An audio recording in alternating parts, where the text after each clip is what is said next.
It detected wave-like movements in the gas, propagating outwards like ripples in the water.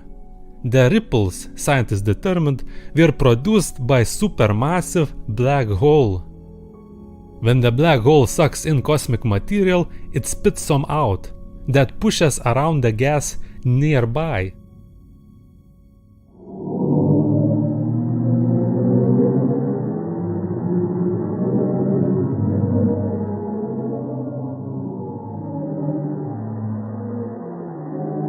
Those gases create waves with extraordinary low frequencies.